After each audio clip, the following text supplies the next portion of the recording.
मित्रों नमस्कार, स्वागत है आपका अपने प्रिय कार्यक्रम के अंतर्गत। मैं आचार्य अनिल वत्स। धनु राशि की आज हम चर्चा करेंगे 1 मार्च 2021। और जैसे कि आप जानते हैं कि अग्नि तत्व प्रधान ये राशि है, इसके स्वामी देवगुरु बृहस्पति हैं, जो ज्ञान के आचार्य हैं, जो आचार्य हैं दूसरों को ज्ञान को देने के लिए। अध्ययन, अध्यापन, ज्योतिष, टीचिंग, कोचिंग, काउंसलिंग, मोटिवेशंस और संस्कारों से रिलेटेड जब हम कोई बात करते हैं तो देवगुरु बृहस्पति को हम कैसे भूल सकते हैं। मूल नक्षत्र के 4 चरण, पूर्वाखाड़ा के 4 और उत्तराखाड़ा का 1 चरण, यानी केतु, शुक्र और सूर्य, इन 3 विशिष्ट प्रकार के नक्षत्र के अधिपतियों का इसमें प्रभाव रहता है। तो मूल नक्षत्र के 4 चरण, तो इसमें अगर हम इस महीने देखें तो केतु वृश्चिक राशि में मूव कर रहे हैं। पूर्वाखाड़ा के 4 चरण जिसके स्वामी शुक्र हैं, और शुक्र आपकी धनु राशि में एक तो छठे घर के स्वामी बनते हैं और 11वें भाव के स्वामी बनते हैं। छठा भाव जहां रोग का है, कर्जे का है, जिम्मेदारियों का है, कोर्ट कचहरी का है, चोर का है, शत्रु का है, बाधाओं का है, बीमारियों का है, वहीं 11वां भाव इन्हीं सभी बातों के साथ साथ इनकम का भी है। शनि की राशि मकर और कुंभ, इनके द्वितीय भाव जो इनका वाणी का भाव है, कुटुंब का भाव है, और तीसरा भाव इनके पराक्रम का है, वहां पड़ती हैं। और स्वभावतः जब धनु राशि होती है तो उसकी दूसरी राशि मीन चतुर्थ भाव, जो कि इनके मातृपक्ष के संस्कारों का है, इनके मन के अध्ययन का है, मन के चिंतन का भी है।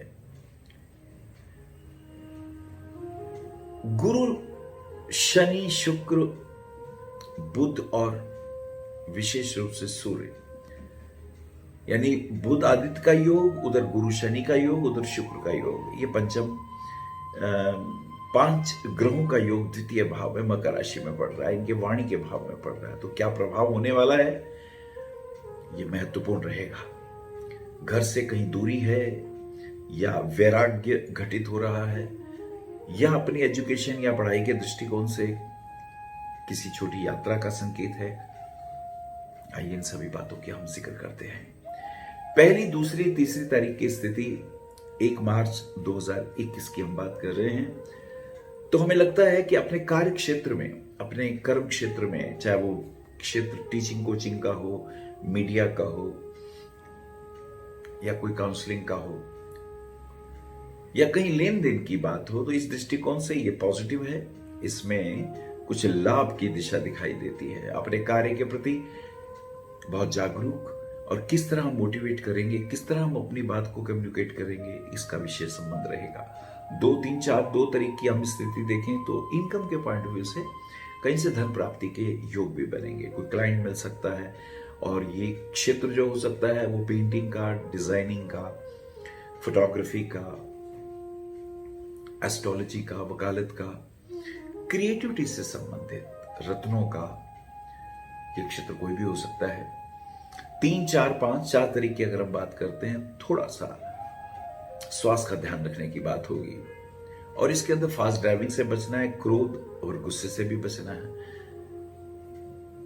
किसी की भी बात हमें आहत कर सकती है और हम परेशान हो सकते हैं, तो तुम्हें धनु बहुत ध्यान रखना होगा। 5, 6, 7 तारीख की बात करते हैं। 6 तारीख की स्थिति कुछ बेहतर, लेकिन पता नहीं क्यों मूड उखड़ा उखड़ा सा, क्योंकि हम थोड़े स्वाभिमानी भी हैं, और स्वाभिमानी होने के साथ साथ हमारे अपने अध्ययन मनन है, अपने मापदंड हैं।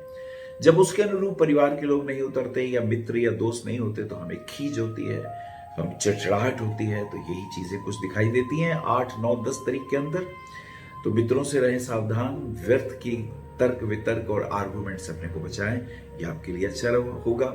और घर से कहीं दूर जाने का भी मन करेगा, या अकेले रहने का मन करेगा, इन बातों का जरा विशेष ध्यान रखिएगा। 9, 10, 11, 9 को विजया एकादशी व्रत भी है। एकादशी का व्रत अगर आप रखते हैं, भगवान विष्णु का स्मरण करते हुए, पुरुष सूक्त का पाठ करते हुए,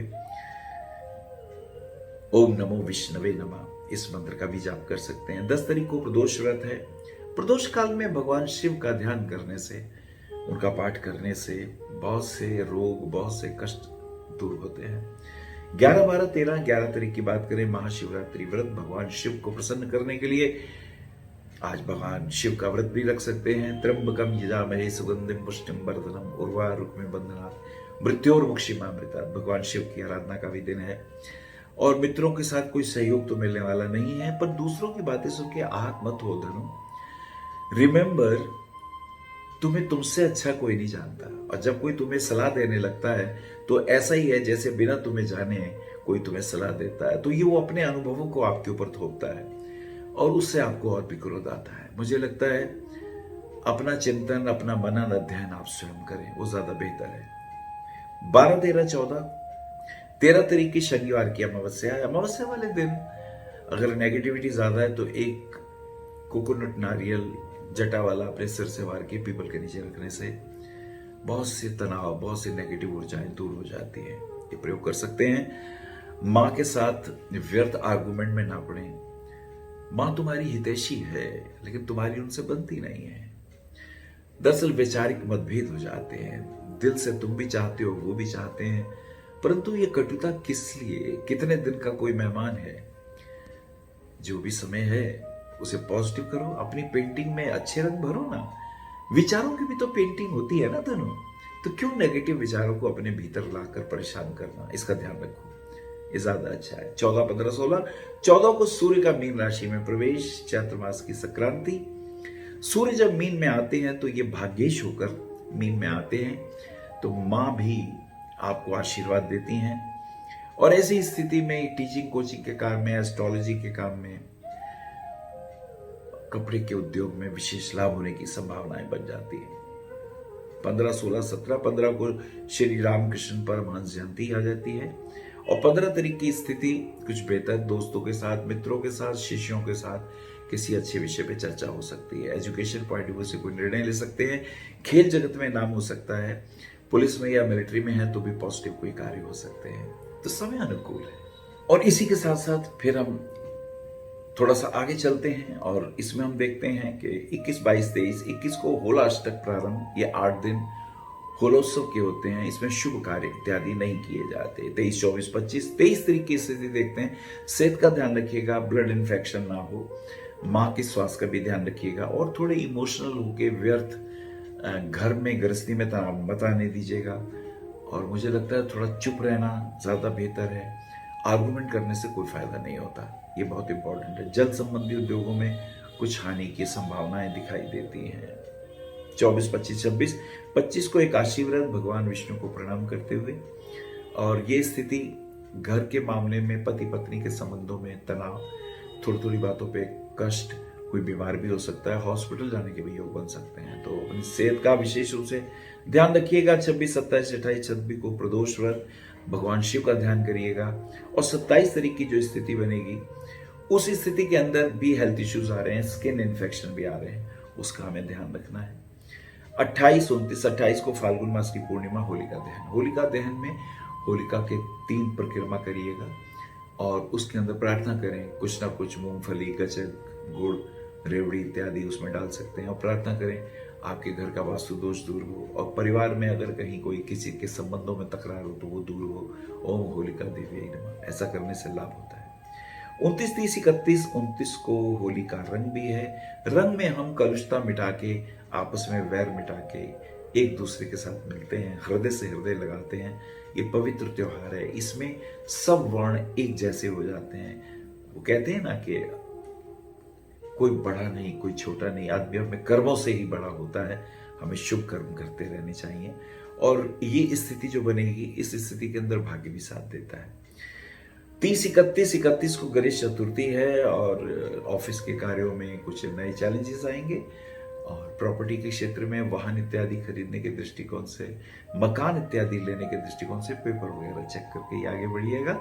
पर ये योग शुभता की ओर बढ़ते दिखाई देते हैं।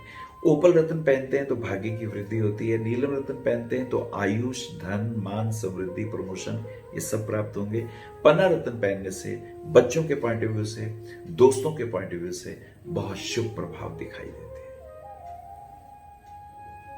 नमस्कार। आप आचार्य श्री अनिल वत्स जी के आध्यात्मिक प्रवचन, ध्यान व ज्योतिष संबंधी मासिक राशि फल फेसबुक, यूट्यूब, www.astroanilvats.com पर भी देख सकते हैं। For appointment, भविष्य कथन, Monday to Saturday, 11 a.m. to 6 p.m. BE 279, Street number 6, Harinagar, New Delhi 110064.